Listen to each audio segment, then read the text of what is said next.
Hi everyone, welcome back to my YouTube classes. In today's class, we are going to study the most important, expected and high scoring MCQs on English pedagogy topic, that's learning and acquisition. Hello ನನ್ನೆಲ್ಲ ಪರೀಕ್ಷಾರ್ಥಿ ಮಿತ್ರರೇ, ತಮ್ಮೆಲ್ಲರಿಗೂ ಸ್ವಾಗತ. ಇವತ್ತಿನ ಒಂದು ವಿಡಿಯೋದಲ್ಲಿ ನಾವು ಒಂದಿಷ್ಟು ಮಹತ್ವಪೂರ್ಣವಾದಂಥ MCQs ಅನ್ನು ಇಂಗ್ಲಿಷ್ ಪೆಡಗಾಗಿ ವಿಷಯದಲ್ಲಿ ಬರತಕ್ಕಂಥ ಲರ್ನಿಂಗ್ ಅಂಡ್ ಅಕ್ವಿಜಿಷನ್ ಮೇಲೆ ನೋಡೋಣ. ಆಮೇಲೆ ಈ ಒಂದು ಲರ್ನಿಂಗ್ ಅಂಡ್ ಅಕ್ವಿಜಿಷನ್ ಮೇಲೆ ಯಾವೆಲ್ಲ ರೀತಿ ಪ್ರಶ್ನೆಗಳನ್ನು ಫ್ರೇಮ್ ಮಾಡಬಹುದು, ಯಾವೆಲ್ಲ ವೇನಲ್ಲಿ possible ways of asking questions ಅದನ್ನು ಕೂಡ ವಿತ್ ಎಕ್ಸಾಂಪಲ್ಸ್ ನೋಡೋಣ, ಡೀಟೇಲ್ ಎಕ್ಸ್ಪ್ಲನೇಷನ್ಸ್ ಕೂಡ ನೋಡೋಣ. And let's start without wasting the time. Okay, let's look at the question number 1, that is language acquisition mainly happens through memorization, natural exposure, translation, mechanical drills ಅಂತ ಕೇಳಿದ್ದಾರೆ. ಇಲ್ಲಿ language acquisition ಅಂದ್ರೆ we all know that learning the language in a natural way as we have learned our mother tongue ಅಂತ. So ಹಾಗಾಗಿ here the right option is that is natural exposure to the particular language. Acquisition is natural learning through listening, interaction and meaningful usage. ಅಂದ್ರೆ ಇಲ್ಲಿ ನಾವು ಪ್ರಾಕೃತಿಕವಾಗಿ ನೈಸರ್ಗಿಕವಾಗಿ ಭಾಷೆಯನ್ನು ಕಲಿಯೋದು ಅಂತ ಅರ್ಥ. ಇದು ಯಾವ ರೀತಿ ಆಗುತ್ತೆ? ಕೇಳುವಿಕೆ ಮುಖಾಂತರ ಆಗ್ಬೋದು, ಸಂವಾದಗಳನ್ನ ಮುಖಾಂತರ ಮಾಡೋದಾಗಿರ್ಬೋದು, ಅಂತ ಒಂದು ಪರಿಸರ ನಿರ್ಮಿಸುವುದರ ಮೂಲಕ ನಾವು ಒಂದು ಭಾಷೆಯನ್ನ ಅಕ್ವೈರ್ ಮಾಡ್ಕೊಳ್ಳುವಂಥದ್ದು ಅಂತ ಅರ್ಥ. ಓಕೆ, ಹಾಗಾಗಿ the natural exposure to that particular language helps us to acquire the knowledge and get mastery over that particular language. Okay, let's move on to the next question, that is Stephen Krashen is known for multiple intelligence theory, language acquisition theory, constructivism, behaviorism ಅಂತ ಇದೆ. Here the right answer is language acquisition theory. Okay, the next question is the first stage in language acquisition is, okay, ಒಂದು ಭಾಷೆಯನ್ನ acquire ಮಾಡುವಂತಲ್ಲಿ ಮೊದಲ ಪ್ರಮುಖ ಪಾತ್ರವನ್ನು ವಹಿಸುವುದು ಯಾವುದು ಅಂತ ಕೇಳಿದರೆ ರೀಡಿಂಗ್, ಲಿಸ್ನಿಂಗ್, ರೈಟಿಂಗ್, ಸ್ಪೀಕಿಂಗ್. ಇಲ್ಲಿ ಸರಿಯಾದಂತ ಆಯ್ಕೆ as we all know that any language the main basic skills of the language learning are LSRW. ಹಾಗಾಗಿ listening ಇಂದನೇ ಸ್ಟಾರ್ಟ್ ಆಗುವಂತದ್ದು. Therefore listening is the first what you call a sequence, it appears in the sequence. Okay, so therefore listening is the right answer here. Then let's move on to the next question, that is when a child says I goed instead of I went, it shows that lack of learning, over generalization, wrong teaching, bad memory. Here is nothing but the over generalization of the rules which he has learned earlier. ಅಂದ್ರೆ ಮಗುವಿಗೆ I went ಅನ್ನೋದ್ರ ಬದಲಾಗಿ I ಗೋಡ್ ಅಂತ ಹೇಳುತ್ತೆ. ಯಾಕಂದ್ರೆ ಇಲ್ಲಿ regular verb ಅನ್ನ ಇಡೀ ಹಚ್ಚೋದ್ರ ಮುಖಾಂತರ ನಾವು ಈಗ I booked, I passed, I cooked ಈ ತರ ಒಂದು ಎಕ್ಸಾಂಪಲ್ಸ್ ಅನ್ನ ಮಗುವಿಗೆ ಕೊಟ್ಟಿರ್ತೀವಿ. ಇಡೀ ಹಚ್ಚಿಬಿಟ್ರೆ ಅದೇನಾಗುತ್ತೆ, regular verb past tense form ಆಗುತ್ತೆ ಅಂತ ಹೇಳ್ತೀವಿ. ಅದನ್ನ ಇಲ್ಲಿ ಓವರ್ ಜನರಲೈಸೇಷನ್ ಮಾಡಿಕೊಂಡು ಮಗು ತಪ್ಪಾಗಿ ಬರೆಯುವಂತ ಒಂದು ಚಾನ್ಸಸ್ ಇರೋದ್ರಿಂದ option B is the right one. The next question is the natural order hypothesis refers to fixed sequence of grammar learning, random learning, learning grammar last and translation first method ಅಂತ ಕೇಳಿದ್ದಾರೆ. ಇಲ್ಲಿ ಒಂದು ಸರಿಯಾದಂತ ಆಯ್ಕೆ ಅಂತ ನೋಡೋದಾದ್ರೆ that is a fixed sequence of grammar learning ಇದೆಯಲ್ಲ, ಅದರ ಮುಖಾಂತರ ಒಂದು ನ್ಯಾಚುರಲ್ ಆರ್ಡರ್ ಹೈಪೋಥೆಸಿಸ್ ಅನ್ನುವಂಥದ್ದು ಒಂದು ರೆಫರ್ ಆಗುತ್ತೆ ಅಂತ ನಾವು ಹೇಳ್ಬೋದು. Then question number 6, in language learning motivation is ಅಂತ ಕೇಳಿದ್ದಾರೆ. ಒಂದು ಭಾಷಾ ಕಲಿಕೆಯಲ್ಲಿ ಪ್ರೇರಣೆ ಅನ್ನೋದು ಏನು? Not important, the key factor, optional, only needed for grammar ಅಂತ. But 100% it is the main key factor to learn any language. Motivation is very much needed and necessary. ಇಲ್ಲಿ ಪ್ರೇರಣೆ ಅನ್ನುವಂಥದ್ದು ಯಾವುದೇ ಒಂದು ಭಾಷೆಯನ್ನು ಕಲಿಯಲಿಕ್ಕೆ ಬೇಕೇ ಬೇಕು. Therefore the key factor is the right answer ಅನ್ನುವಂಥದ್ದು. Then let's move on to the next question. The critical period hypothesis suggests that adults learn faster, young children acquire languages more naturally, grammar must be taught early, reading must start at birth ಅಂತ ಇದೆ. Here the right answer for this question is the young children they acquire languages more naturally. ಇಲ್ಲಿ ಒಂದು ಮಗು ಏನ್ ಮಾಡುತ್ತೆ, ಯಾವುದೇ ಭಾಷೆಯನ್ನ ಬಹಳ ಸರಳವಾಗಿ ಈಸಿಯಾಗಿ ಅದನ್ನ ಅಕ್ವೈರ್ ಮಾಡಲಿಕ್ಕೆ ಪ್ರಯತ್ನ, ಅದು ಸ್ವಾಭಾವಿಕವಾಗಿ ನೈಸರ್ಗಿಕವಾಗಿ ಆ ಭಾಷೆಯನ್ನು ಕಲಿಯಲಿಕ್ಕೆ ಸಹಾಯಕವಾಗಿದೆ ಈ ಒಂದು ಕ್ರಿಟಿಕಲ್ ಪೀರಿಯಡ್ ಹೈಪೋಥೆಸಿಸ್ ಥಿಯರಿ ಪ್ರಕಾರ. Okay, then the next question is Code mixing, as we all already know that, using gestures, mixed in two languages speech, speaking loudly, writing neatly ಅಂತ ಇದೆ. Here the code mixing is nothing but ಈ code mixing ಗೆ ಇನ್ನೊಂದು word ಇಂದ ಕರಿತೀವಿ ನಾವು code switching ಅಂತ ಕರಿತೀವಿ. Okay, code mixing and code switching are both they give the same meaning. ಹಾಗಾಗಿ mixing two languages in speech ಅನ್ನುವಂಥದ್ದು ಒಂದು ಈ code mixing ಗೆ ಸರಿಯಾದಂತ ಆಯ್ಕೆ. Then why? Because see, give me that book, ನಾನಾ ಪಪ್ಪ ಅಮ್ಮ ಚಾಚಿ ಲೈಕ್ ಇಲ್ಲಿ ಇಂಗ್ಲಿಷ್ ಅನ್ನ ಯೂಸ್ ಮಾಡ್ತೀವಿ, ಜೊತೆಗೆ ಬೇರೆ ಭಾಷೆಯ ಒಂದು ವರ್ಡ್ ಅನ್ನ ಉಪಯೋಗಿಸುವಂತದ್ದು. Okay, so this is how we can use the language by code mixing or code switching ಅಂತ. Okay, the next question is language learning through imitation reflects which theory ಅಂತ ಕೇಳಿದ್ದಾರೆ. Okay, language learning through imitation, ಅನುಕರಣೆಯ ಮೂಲಕ ಕಲಿತಕ್ಕಂಥ ಭಾಷೆ ಯಾವುದನ್ನು ಪ್ರತಿಫಲಿಸುತ್ತೆ ಅಂತ ಕೇಳಿದ್ದಾರೆ. ಯಾವ ಒಂದು ಥಿಯರಿಯನ್ನ?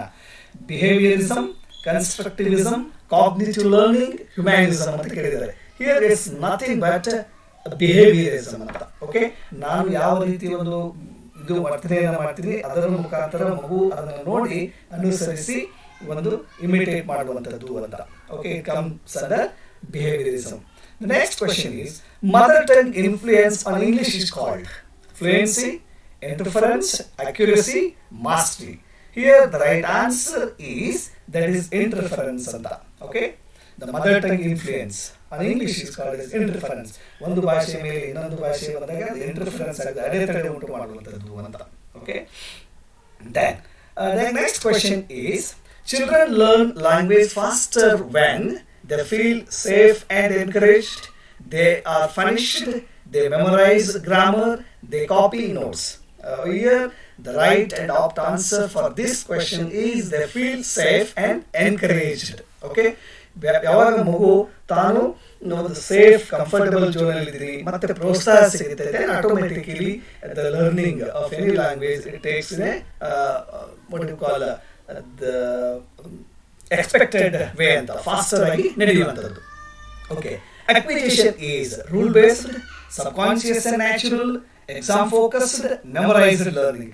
Here we all know that it is one of the main characteristics of acquiring knowledge. Acquisition ಒಂದು ಪ್ರಮುಖ ಕ್ಯಾರೆಕ್ಟರ್ ಏನಂತಂದ್ರೆ it is subconscious and natural ಅಂತ.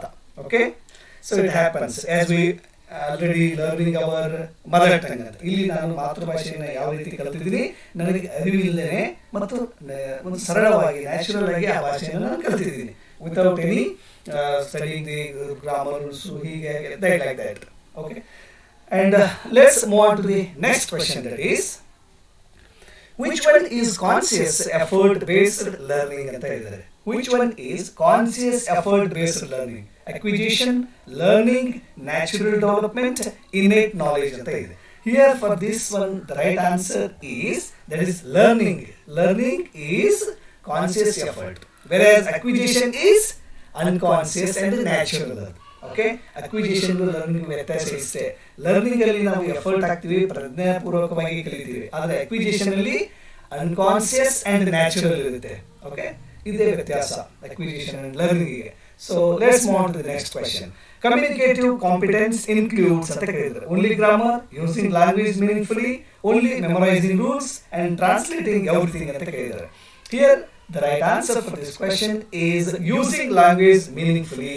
ಇಲ್ಲಿ ಅರ್ಥಪೂರ್ಣವಾದಂತಹ ಭಾಷೆಯ ಬಳಕೆ ಮಾಡೋದ್ರಿಂದ ನಾವು ಕಮ್ಯುನಿಕೇಟಿವ್ ಕಾಂಪಿಟೆನ್ಸ್ ಅನ್ನ ಇನ್ಕ್ಲೂಡ್ ಮಾಡಬಹುದು ಅಂತ. The next question is, the main focus of acquisition is communication, grammar, translation, writing ಅಂತ ಇದೆ. Here is nothing but it's communication. The main focus of acquisition is to communicate ಅಂತ. Okay, then the next question is, a child learns sounds and pronunciation through phonemic awareness, dictation, silent reading, copywriting ಅಂತ ಕೇಳಿದ್ದಾರೆ. Here the right answer for this question is that is option A, phonemic awareness. ಮಗುವಿಗೆ ಮೊದಲು ಒಂದು ಆ ಭಾಷೆಯ ಫೋನೆಮಿಕ್ awareness ಇರಬೇಕು, ಪದಗಳ ಒಂದು ಉಚ್ಚಾರಣೆ ಸರಿಯಾದ ರೀತಿಯಲ್ಲಿ ಗೊತ್ತಿರಬೇಕು. ಓಕೆ, ಸೊ ಅದರಿಂದ ಮಗು ಏನ್ ಮಾಡುತ್ತೆ, ಒಂದು ಪ್ರೊನೌನ್ಸಿಯೇಷನ್ ಮತ್ತು ಸೌಂಡ್ಸ್ ಅನ್ನ ಈಸಿಯಾಗಿ ಕಲಿಯಲಿಕ್ಕೆ ಸಾಧ್ಯ ಆಗುತ್ತೆ ಅಂತ. Okay, then let's move on to the next question. Parents speaking English at home supports. Okay, natural acquisition, rote learning, stress learning, repetition drills ಅಂತ ಇದೆ. Here it's easy to identify and it's nothing but the natural acquisition. Okay, ಇಲ್ಲಿ ಮಗುವಿನ ಒಂದು ಪೋಷಕರು ಮನೆಯಲ್ಲಿ ಕೂಡ English ಮಾತಾಡಿದ್ರೆ ಮಗುವಿಗೆ ಆ ಭಾಷೆಯನ್ನು ಕಲಿಯಲಿಕ್ಕೆ ಒಂದು ಪ್ರಾಕೃತಿಕವಾದಂತ ಸಪೋರ್ಟ್ ಸಿಗುತ್ತೆ, ಸಹಾಯ ಸಿಗುತ್ತೆ. ಹಾಗಾಗಿ the child learns that language, acquires it naturally ಅಂತ. Okay, then next question is, listening to songs and stories helps in vocabulary building, only spelling, only writing, only exam scores ಅಂತ ಇದೆ. Here it's nothing but the vocabulary building. When you listen to songs and stories, automatically you are going to gain more and more vocabularies by listening and reading the stories. So ಇಲ್ಲಿ ಹಾಡನ್ನು ಕೇಳೋದ್ರ ಮೂಲಕ ಮತ್ತು ಕಥೆಯನ್ನ ಕೇಳೋದ್ರ ಮೂಲಕ ನಾವು ನಮ್ಮ ಒಂದು ಪದ ಸಂಪತ್ತನ್ನ ಹೆಚ್ಚಿಸ್ಕೋಬಹುದು ಅಂತ. Okay, the next question is the affective filter hypothesis states ಅಂತ ಕೇಳಿದ್ದಾರೆ. ಇಲ್ಲಿ ಕ್ರಶನ್ ಅವರು ನೀಡಿದಂತ ಒಂದು theory, fear improves learning, lower anxiety supports learning, emotions do not affect learning, memorization is enough ಅಂತ ಕೇಳಿದ್ದಾರೆ. ಇಲ್ಲಿ affective filter hypothesis ಏನ್ ಮಾಡುತ್ತೆ ಅಂದ್ರೆ, when you have a lower anxiety, definitely you are going to learn faster. When you have a higher anxiety, means the fear. ಇಲ್ಲಿ ಹೆಚ್ಚಿನ ಒಂದು ಭಯ ಇದ್ರೆ, ಒತ್ತಡ ಇದ್ರೆ ಕಲಿಕೆ ಕಡಿಮೆ ಆಗುತ್ತೆ, ಕಡಿಮೆ ಒತ್ತಡ ಕಡಿಮೆ ಭಯ ಇದ್ರೆ ಕಲಿಕೆ ಹೆಚ್ಚಾಗುತ್ತೆ ಅಂತ. So therefore the lower anxiety supports learning is the right answer for this one. And question number 20 is, a bilingual child learns English easily because the brain is flexible, the child memorizes rules, the teacher forces them, and the child avoids mother tongue. Here the right and opt answer for this question is the brain is flexible. As we all know that the human brain is a wonderful device which can store anything in its memory. So ಇಲ್ಲಿ ಮನುಷ್ಯನ ಒಂದು brain ಅತ್ಯದ್ಭುತವಾದಂಥ ಒಂದು machine ತರ ಇರೋದ್ರಿಂದ, memory card ತರ ಇರೋದ್ರಿಂದ ಇಲ್ಲಿ bilingual ನಾವು ಯೂಸ್ ಮಾಡಿದ್ರೆ ಮಗು ಇಂಗ್ಲಿಷ್ ಅನ್ನು ಈಸಿಯಾಗಿ ಕಲಿಯುತ್ತೆ. ಯಾಕೆ? It compares with the mother tongue and understand it easily ಅಂತ. ಇಲ್ಲಿ ಮಗು ಏನ್ ಮಾಡುತ್ತೆ, ತನ್ನ ಒಂದು ಮಾತೃಭಾಷೆ ಜೊತೆ ಕಂಪೇರ್ ಮಾಡಿ ಅದನ್ನು ಬೇಗ ಅರ್ಥೈಸಿಕೊಂಡು ಕಲಿಯಲಿಕ್ಕೆ ಸಹಾಯಕ ಆಗುವಂಥದ್ದು. That's the bilingual method. Then let's move on to the next question, that is the silent period in acquisition means. ಈ acquisition ಅಲ್ಲಿ silent period ಅಂತ ಯಾವುದನ್ನು ಕರೀತಾರೆ ಅಂದ್ರೆ ಏನು ಅಂತ ಕೇಳಿದ್ದಾರೆ. Child refuses to learn, child listens before speaking, child is weak, child has difficulty ಅಂತ ಕೇಳಿದ್ದಾರೆ. Here the right answer for this question is child listens before speaking ಅಂತ. ಓಕೆ, ಇಲ್ಲಿ ಮಗು ಮಾತನಾಡೋದಕ್ಕಿಂತ ಮುಂಚೆ ಸ್ಪಷ್ಟವಾಗಿ ಕೇಳೋದನ್ನ, ಆಲಿಸಿಕೊಳ್ಳೋದನ್ನ ಕಲಿಯುತ್ತೆ. ಅದರ ಮುಖಾಂತರ ಅದಕ್ಕೆ ನಾವೇನಂತೀವಿ, ಸೈಲೆಂಟ್ ಪೀರಿಯಡ್ ಅಕ್ವಿಸಿಷನ್ ಅಂತ ಕರಿತೀವಿ. Okay, then the next question is, interaction hypothesis states that language is learned through silent reading, social interaction, memorization, dictation, writing ಅಂತ ಕೇಳಿದ್ದಾರೆ. Here the right answer for this question is that is social interaction. Okay, when you interact with the neighbors, okay, with anyone in the society, automatically it's going to improve your language. Okay, ಇಲ್ಲಿ ಒಂದು social interaction, ಸಾಮಾಜಿಕ ಒಂದು ಅಂತ ಸಮಾಲೋಚನೆ ಮಾಡೋದ್ರ ಮೂಲಕ ಮಗು ಭಾಷೆಯನ್ನ ವೇಗವಾಗಿ ಮತ್ತು ಅಕ್ಯುರೇಟ್ ಆಗಿ ಕಲಿಯಲಿಕ್ಕೆ ಒಂದು ಹೆಲ್ಪ್ ಆಗುತ್ತೆ ಅಂತ ಹೇಳ್ಬೋದು. The next question is, the purpose of errors in acquisition is, okay, the purpose of errors in acquisition: to punish, to track learning progress, to stop learning, to memorize corrections ಅಂತ ಇದೆ. Here for this the right one is to track learning progress ಅಂತ. ಇಲ್ಲಿ ಒಂದು ತಪ್ಪುಗಳಾಗ್ತವೆ, ಆ ತಪ್ಪುಗಳು ಏನನ್ನು ಸೂಚಿಸ್ತವೆ ಅಂದ್ರೆ ಮಗು ಅಲ್ಲಿ ಲರ್ನಿಂಗ್ ಪ್ರೋಗ್ರೆಸ್ ಅನ್ನ ಮಾಡಲಿಕ್ಕೆ ಶುರುವಾಗಿದೆ, ಮಗು ಕಲಿಯಲಿಕ್ಕೆ ಸ್ಟಾರ್ಟ್ ಮಾಡಿದೆ ಅಂತ ಅರ್ಥ. ಸೊ ಹಾಗಾಗಿ that is to track learning progress is the right one. And next question, language fluency develops through. ಇಲ್ಲಿ ಯಾವುದೇ ಒಂದು ಭಾಷೆಯ ಸ್ಪಷ್ಟತೆ, ನಿರರ್ಗಳತೆ ಓಕೆ ಯಾವಾಗ ಹೆಚ್ಚಾಗುತ್ತೆ ಅಂತ ಕೇಳಿದ್ದಾರೆ. Practice and usage, grammar memorisation, translating paragraphs, silent copying ಅಂತ ಇದೆ. Here, the very correct one is practice and usage of any language will definitely improve the fluency of the speaker ಅಂತ. ಇಲ್ಲಿ ಮಾತನಾಡುವ ವ್ಯಕ್ತಿಯ ಭಾಷೆಯ ಸ್ಪಷ್ಟತೆ ನಿರರ್ಗಳತೆಯನ್ನ ಅವನ ಒಂದು ಯೂಸೇಜ್ ಮೇಲೆ ಪ್ರಾಕ್ಟೀಸ್ ಮೇಲೆ ಅದು ಡಿಪೆಂಡ್ ಆಗಿರುತ್ತೆ. Suppose if you don't use any language for a longer duration, so ಹಾಗಾದಾಗ you may lose the vocabulary which you have gained ಅಂತ. ಇಲ್ಲಿ ಬಹಳಷ್ಟು ವರ್ಷಗಳ ಕಾಲ ನೀವು ಯಾವುದೇ ಒಂದು ಕಲಿತಂತ ಭಾಷೆಯನ್ನು other than mother tongue, okay, ನಾವು ಬಿಟ್ರೆ ಮಾತೃಭಾಷೆಯನ್ನು ಹೊರತುಪಡಿಸಿ ಬೇರೆ ಭಾಷೆಯನ್ನು ನಾವು ಕಲಿತು ಬಹಳಷ್ಟು ವರ್ಷಗಳ ನಂತರ ಗ್ಯಾಪ್ ಮಾಡಿ ಮಾತಾಡಲಿಕ್ಕೆ ಹೋದ್ರೆ ಅಲ್ಲಿ ನಮಗೆ ಬೇಕಾದ ಫ್ಲೂಯೆನ್ಸಿ ಸಿಗೋದಿಲ್ಲ. So therefore practice and usage it improves the fluency ಅಂತ ಹೇಳ್ಬೋದು. The next question is second language acquisition depends on. ಇಲ್ಲಿ ದ್ವಿತೀಯ ಭಾಷೆಯ ಕಲಿಕೆ ಒಂದು ಅಕ್ವಿಜಿಷನ್ ಯಾವುದರ ಮೇಲೆ ಒಂದು ಡಿಪೆಂಡ್ ಆಗಿದೆ ಅಂತ, ಅವಲಂಬಿಸಿದೆ ಅಂತ ಹೇಳ್ತಾರೆ. Exposure and interaction, punishment, copying text book answers, writing definitions ಅಂತ ಇದೆ.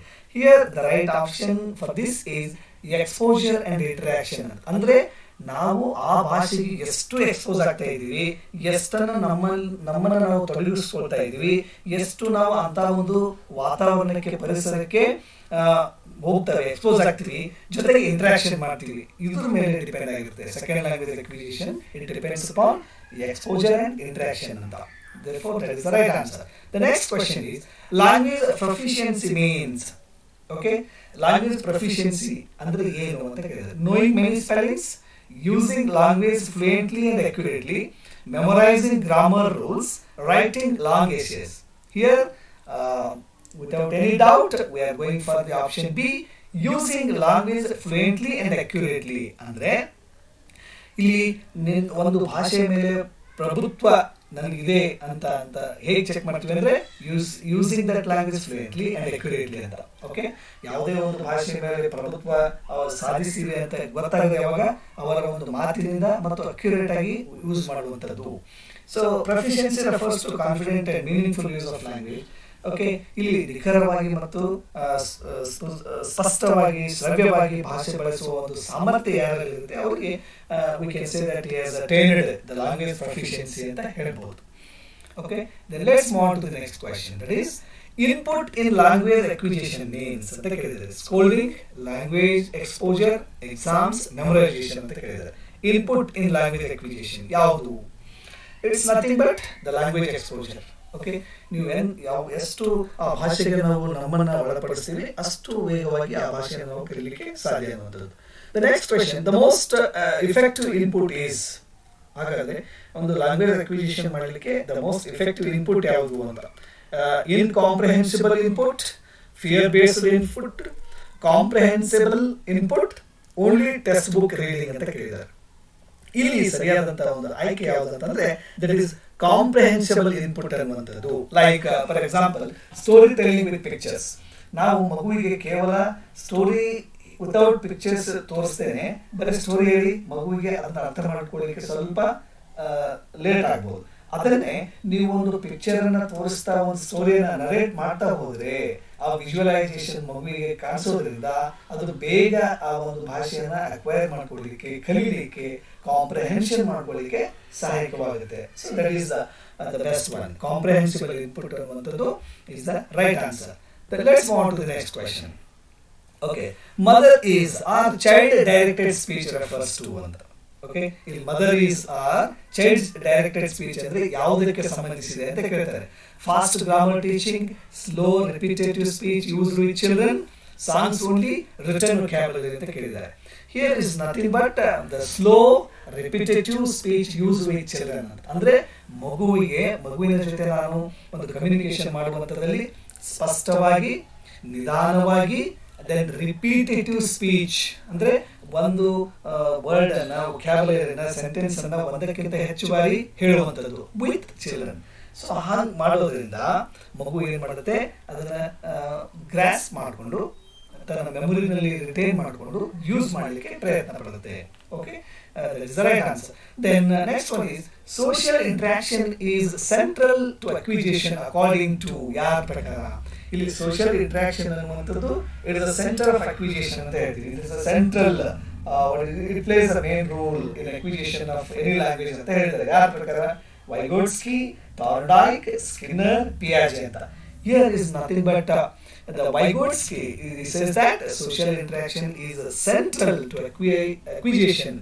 Okay, ಅನ್ನುವಂಥದ್ದು that is right on.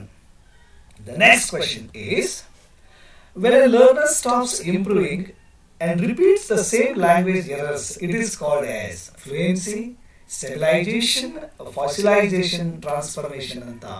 ಇಲ್ಲಿ when a learner stops improving and repeats the same language errors, ಇಲ್ಲಿ ಮಗು ಏನ್ ಮಾಡುತ್ತೆ, ಭಾಷೆ ಕಲಿಯೋದನ್ನ ನಿಲ್ಲಿಸಿ ಮತ್ತೆ ಪದೇ ಪದೇ ಪದೇ ಅದೇ ತಪ್ಪನ್ನ ಮಾಡ್ತಾ ಇರುತ್ತೆ. ಸೊ ಹಾಗಾಗಿ ಅದಕ್ಕೆ ನಾವು ಏನಂತ ಕರೀಬಹುದು ಅಂತ ಕೇಳಿದ್ದಾರೆ. ಫ್ಲೂಯೆನ್ಸಿ ಅಂತ ಅಲ್ವೇ ಅಲ್ಲ, ಸ್ಟೆಬಿಲೈಸೇಷನ್ ಅಲ್ಲ, ಇಲ್ಲಿ ಫಾಸಿಲೈಸೇಷನ್ ಅನ್ನುವಂಥದ್ದು ರೈಟ್ ಆನ್ಸರ್ ಆಗಿತ್ತು. ಯಾಕೆ ಅಂತಂದ್ರೆ ಅದು ಮುಂದೆ ಏನು ಮಾಡ್ಲಿಕ್ಕೆ ಸಾಧ್ಯನೇ ಇಲ್ಲ ಅನ್ನೋ ಸ್ಟೇಜ್ ಅನ್ನ ಅವರು ತಲುಪಿರ್ತಾರೆ. ಅದಕ್ಕೆ ನಾವು ಫಾಸಿಲೈಸೇಷನ್ ಅಂತ ಹೇಳ್ತೀವಿ. ಲೈಕ್ ಎಕ್ಸಾಂಪಲ್ ಕೊಡೋದಾದ್ರೆ, always saying she go to school even after many corrections, ಅದೇ ತರ ಹೇಳುವಂಥದ್ದು. She go to, instead of saying she goes to school, he or she will say that she go to school. ಈ ತರದ್ದು ನಾವು ಅವನಿಗೆ ಪದೇ ಪದೇ ಸುಮಾರು ಸಾರಿ ಕರೆಕ್ಷನ್ ಮಾಡಿದ ನಂತರವೂ ಅದೇ ಒಂದು ಅವನು ಮಿಸ್ಟೇಕ್ ಅನ್ನ ಮಾಡ್ತಾ ಹೋದ್ರೆ, ಅದೇ ರೀತಿ ಕಲಿತಾ ಹೋದ್ರೆ ಅದು ಇಟ್ ಕಮ್ಸ್ ಅಂಡರ್ ಫಾಸಿಲೈಸೇಷನ್ ಅಂತ ಹೇಳ್ಬೋದು. The next question is, the first language acquired by children is called language 3, second language, target language, mother tongue ಅಂತ ಇದೆ. The first language acquired by children is called as, yes, we all know that it's nothing but mother tongue. ಇಲ್ಲಿ ಮೊಟ್ಟ ಮೊದಲು ಒಂದು ಪ್ರಥಮ ಭಾಷೆ ಮಗು acquire ಮಾಡ್ಕೊಳ್ಳುತ್ತೆ, it's none other than mother tongue of the child ಅಂತ. ಓಕೆ, ಮಗು ತನ್ನ ಮಾತೃಭಾಷೆಯಷ್ಟು ನಿರರ್ಗಳವಾಗಿ, ಸ್ಪಷ್ಟವಾಗಿ, ಫ್ಲೂಯೆಂಟ್ ಆಗಿ, ವೇಗವಾಗಿ ಬೇರೆ ಭಾಷೆಯನ್ನ ಮಾತಾಡೋದು ಸ್ವಲ್ಪ ಕಷ್ಟ ಆಗ್ಬೋದು in the initial stages of learning. Okay, ಮಗುವಿನ ಆರಂಭದ ಕಲಿಕೆಯ ದಿನಗಳಲ್ಲಿ ಮದರ್ ಟಂಗ್ ಬಿಟ್ಟು ಬೇರೆ ಭಾಷೆಯನ್ನ ಮಾತಾಡೋದು ಸ್ವಲ್ಪ ಕಷ್ಟ ಆಗ್ಬೋದು. ಹಾಗೆ ಇಲ್ಲಿ first language acquired by children is mother tongue. The next question is, multilingualism supports learning because ಇಲ್ಲಿ ಬಹಳಷ್ಟು ಭಾಷೆಗಳನ್ನ ಉಪಯೋಗಿಸೋದ್ರಿಂದ ಅದು ಕಲಿಕೆಗೆ ಒಂದು ಸಹಾಯಕವನ್ನು ಮಾಡುತ್ತೆ. ಯಾಕೆ? It confuses children, it aids cognitive development, it must be avoided, it reduces memory ಅಂತ ಕೇಳಿದ್ದಾರೆ. Here the right answer for this question is, it aids cognitive development ಅಂತ. Aids means the sense it helps ಅಂತ. ಇಲ್ಲಿ ಒಂದು cognitive development ಅನ್ನ ಬೆಳವಣಿಗೆ ಆಗುವ ಒಂದು ಸಂದರ್ಭದಲ್ಲಿ ಅದು ಸಹಾಯ ಮಾಡುತ್ತೆ ಮಲ್ಟಿಲಿಂಗ್ವಾಲಿಸಂ ಅನ್ನುವಂಥದ್ದು. Then question number 34, language acquisition device LAD okay was proposed by ಅಂತ ಕೇಳಿದ್ದಾರೆ. Noam Chomsky, Bloomfield, Krashen, Skinner. ಇಲ್ಲಿ ಒಂದು ಸರಿಯಾದಂತ ಆಯ್ಕೆ we all know that Noam Chomsky is the right answer. Language acquisition device, that is LAD. Okay, you ನೆನಪಿಟ್ಕೊಳ್ಳಿ, LAD ಅನ್ನುವಂಥದ್ದು ನಾಮ್ Chomsky ಅವರು ಒಂದು propose ಮಾಡಿದಂತ learning theory. Okay, the next question is, many negotiation happens when learners ignore mistakes, modify language to understand each other, speak silently, memorize vocabulary lists ಅಂತ ಕೇಳಿದ್ದಾರೆ. Here the right answer for this is option B, that is modify language to understand each other. For example, what means borrow? Okay, here teacher, take and return. Okay, take and returning is called as the borrow anta. Okay, this is what how we modify the language to understand it easily ಅನ್ನುವಂಥದ್ದು. It comes under the meaning of negotiation happens when learners modify language to understand each other ಅನ್ನುವಂಥದ್ದು. Okay, then next question is, acquisition is dash while formal learning is dash ಅಂತ ಕೇಳಿದ್ದಾರೆ. As I already discussed about this one in the beginning of this topic, acquisition is natural whereas learning is conscious anta. Okay, therefore option A is the right one, natural and consciousness. Okay, the next one to the next question, that is learners who talk freely and take risks develop fluency, fear, silence, confusion. And no doubt, when the learners talk freely and take risks, it automatically develops the fluency of the child. Okay, if you fear speaking of English, you will never gain or you will not attain the fluency level on that particular subject. So please go on, proceed it. You start speaking English. In the beginning, we may make mistakes, but as you go on practicing it, automatically you are going to get mastery over the particular subject. Okay, ಇಲ್ಲಿ ಭಯ ಬಿಡಬೇಕು, ಜೊತೆಗೆ ಫ್ರೀಯಾಗಿ ಮಾತಾಡುವಂಥ ಒಂದು ಹ್ಯಾಬಿಟನ್ನು ನಾವು adapt ಮಾಡಿಕೊಂಡ್ರೆ ಫ್ಲೂಯೆನ್ಸಿಯನ್ನು attain ಮಾಡ್ಬೋದು ಅಂತ. Then errors during learning should be encouraged as learning steps, punished, ignored forever, returned only in exams ಅಂತ ಕೇಳಿದ್ದಾರೆ. ಇಲ್ಲಿ ಎರರ್ಸ್ ಡ್ಯೂರಿಂಗ್ ಲರ್ನಿಂಗ್, ಈಗ ಕಲಿಕೆ ಆಗುವಂಥ ಸಂದರ್ಭದಲ್ಲಿ ತಪ್ಪಾಗುವುದು ಸಹಜ. ಆ ಸಂದರ್ಭದಲ್ಲಿ ಏನು ಮಾಡಬೇಕು, ಪನಿಷ್ಮೆಂಟ್ ಮಾಡಲಿಕ್ಕೆ ಆಗೋದಿಲ್ಲ, ಇಗ್ನೋರ್ ಮಾಡಲಿಕ್ಕೆ ಫಾರ್ ಎವರ್ ಅಂತ ಕೇಳಿದ್ದಾರೆ. ಅದು ಕೂಡ ರೈಟ್ ಆಪ್ಷನ್ ಅಲ್ಲ. ರಿಟರ್ನ್ ಓನ್ಲಿ ಇನ್ ಎಕ್ಸಾಮ್ಸ್ ಅಲ್ಲವೇ ಅಲ್ಲ. So therefore what is the right one? They encouraged as learning steps ಅಂತ.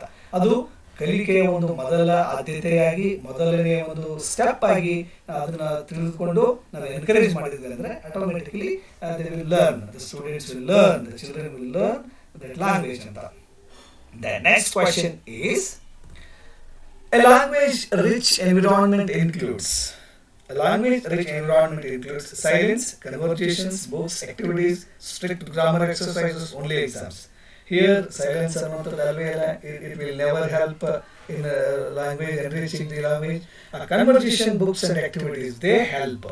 Okay, automatically it is called as a rich environment for anyone to learn the language. Therefore, conversations, books and activities is the best answer for this one, and they are automatically going to help our children to take active part in learning activities. Okay, then code switching happens most in, code switching as I already discussed in code mixing anta banditu, code switching anta both are same, happens most in yavaga agutte anta kelidare. Monolingual learning, multilingual context, textbook only learning, grammar focused classes anta ide. ಇಲ್ಲಿ ನಾವು code switching ಯಾವಾಗ ಮಾಡ್ತೀವಿ, ಯಾವಾಗ ಆಗುತ್ತೆ ಅಂತ ಕೇಳಿದರೆ, it's automatically when we are teaching in multilingual context ಅಲ್ಲಿ. ಇಲ್ಲಿ ಒಂದಕ್ಕಿಂತ ಹೆಚ್ಚು ಭಾಷೆಯನ್ನು ಆಡುವಂಥ ಸಂದರ್ಭದಲ್ಲಿ ಇದ್ದಾಗ ನಾವು ಆಟೋಮೆಟಿಕಲಿ ಏನು ಮಾಡ್ತೀವಿ, we will switch to the mother tongue ಅಂತ. Mother tongue which the child understand. ಇಲ್ಲಿ ಒಂದು ಕ್ಲಾಸ್ನಲ್ಲಿ ಸುಮಾರು ಒಂದು 10-15 ಭಾಷೆಗಳನ್ನು ಆಡ್ತಕ್ಕಂಥ ಮಕ್ಕಳು ಇರ್ತಾರೆ. ಆ ಭಾಷೆ ಆಡುವಂಥ ಸಂದರ್ಭದಲ್ಲಿ ಎಲ್ಲರೂ ಮೋಸ್ಟ್ ಕಾಮನ್ ಆಗಿ ಆಡ್ತಕ್ಕಂಥ ಭಾಷೆ ಒಂದು ಯಾವುದು ಬೇರೆ ಇರುತ್ತೆ. ಓಕೆ, ಆ ಸಂದರ್ಭದಲ್ಲಿ ನಾವೇನ್ ಮಾಡ್ಬೋದು, ನಮ್ಮ ಒಂದು ಇಂಗ್ಲಿಷ್ ಅನ್ನ ಬಿಟ್ಟು ಆ 10-15-20 ಜನ ಯಾವ ಮಕ್ಕಳು ಭಾಷೆಯನ್ನ ಮಾತಾಡ್ತಾರೆ ಆ ಭಾಷೆಯನ್ನು ಉಪಯೋಗಿಸಿದಾಗ ಆಟೋಮೆಟಿಕಲಿ ಅವರ ಒಂದು ಕಾಂಪ್ರಿಹೆನ್ಷನ್ ಮಾಡ್ಕೊಳ್ಳಿಕ್ಕೆ ಈಸಿ ಆಗುತ್ತೆ. That is like word switching ಅಂತ. Okay, next question is total physical response, TPR ಅಂತ ಕೇಳಿದರೆ, supports acquisition by. Total physical response supports acquisition ಯಾವ ರೀತಿ? Learning through physical actions, memorizing spelling, reading silently, grammar translation ಅಂತ ಕೇಳಿದ್ದಾರೆ. Here it's nothing but learning through physical actions. It helps them to acquire the knowledge, acquire the language ಅಂತ. Okay, for example ನೋಡೋದಾದ್ರೆ, teacher says stand up, the child performs action. Sit down, like this, jump, come in, go out, like this.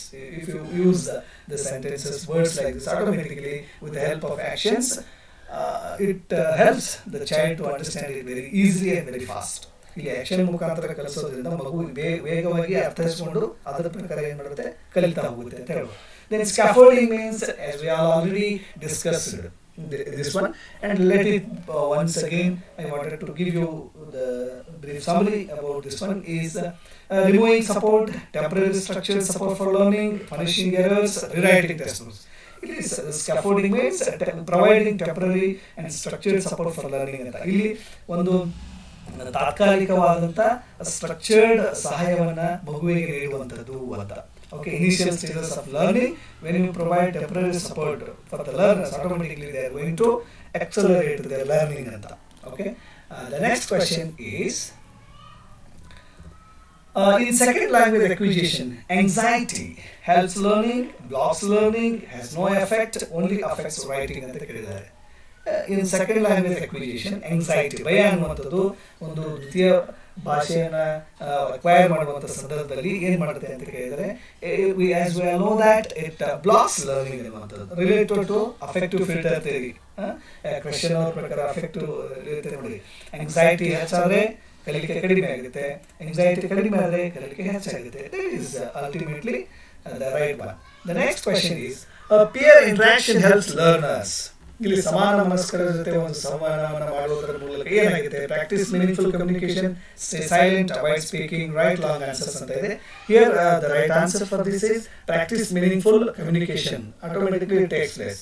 ಇಲ್ಲಿ ಮಗು ತನ್ನ ಸಮಾನ ವಯಸ್ಕರೊಂದಿಗೆ ಒಂದು ಸಂವಹನ ಕ್ರಿಯೆಯನ್ನು ಪ್ರಾರಂಭಿಸಿದಾಗ ಆಟೋಮೆಟಿಕಲಿ ಅಲ್ಲಿ ಮೀನಿಂಗ್ಫುಲ್ ಕಮ್ಯುನಿಕೇಶನ್ ಆಗುವಂಥದ್ದು ಒಂದು ಪ್ರಾಕ್ಟೀಸ್ ಆಗಿದೆ.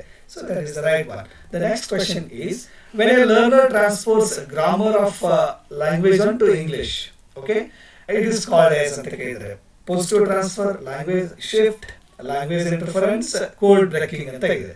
Okay, for this the right answer is nothing but language interference ಅಂತ. Okay, L1 to English ಅಂತ, ಮಾತೃಭಾಷೆಯಿಂದ ಇಂಗ್ಲಿಷು ಮಾಡುವಂಥ ಸಂದರ್ಭದಲ್ಲಿ, ಟ್ರಾನ್ಸ್ಫರ್ ಮಾಡುವಂಥ ಸಂದರ್ಭದಲ್ಲಿ ಲ್ಯಾಂಗ್ವೇಜ್ ಇಂಟರ್ಫರೆನ್ಸ್ ಆಗಿದೆ, ಅಡೆತಡೆ ಉಂಟಾಗಿದೆ ಅನ್ನುವಂಥದ್ದು.